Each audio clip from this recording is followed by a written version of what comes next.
Ramai orang yang bertanya, kenapa ringgit naik? Sebab US dollar jatuh ke?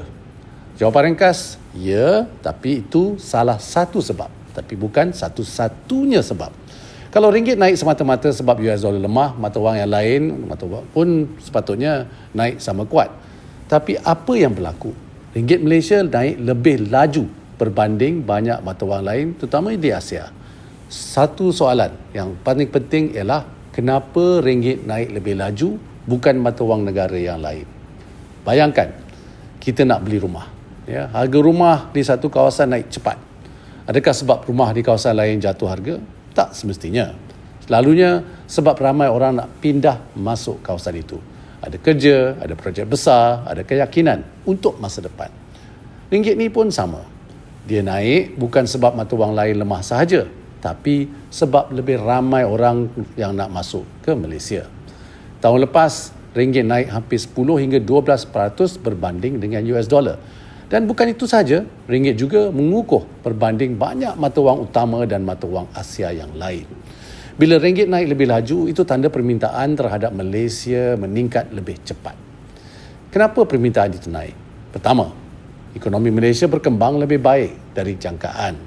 Ramai penganalisis menjangkakan pertumbuhan sekitar 4%. Tapi prestasi sebenarnya hampir 5%.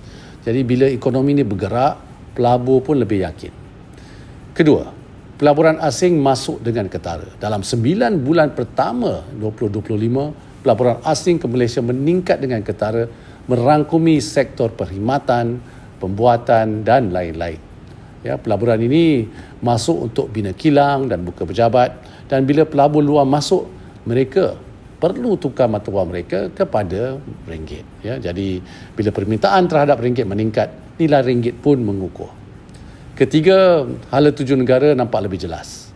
Inisiatif seperti NIMP 2030, Johor, Singapore Special Economic Zone beri isyarat bahawa Malaysia serius menarik pelaburan yang bernilai tinggi dan membina ekosistem jangka panjang. Jadi bila pelabur nampak hala tuju yang jelas, mereka lebih yakin untuk masuk secara jangka panjang. Ini bukan sekadar touch and go. Keempat, pengurusan dasar yang stabil. Malaysia dilihat sebagai negara yang tak buat keputusan yang mengejut dan ada kesinambungan dasar. Kestabilan ini penting. Pelabur mereka ni suka tempat yang boleh dijangka polisinya, bukan negara yang asyik berubah arah. Bank Dunia sendiri menyifatkan ringgit Malaysia sebagai antara mata wang dengan prestasi yang terbaik di Asia. Jadi bila orang tanya, kenapa ringgit naik? Jawapannya jelas.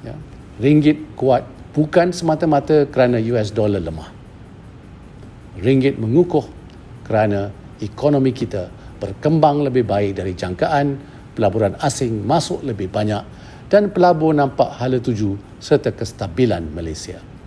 Ringgit kuat kerana lebih ramai orang pilih Malaysia.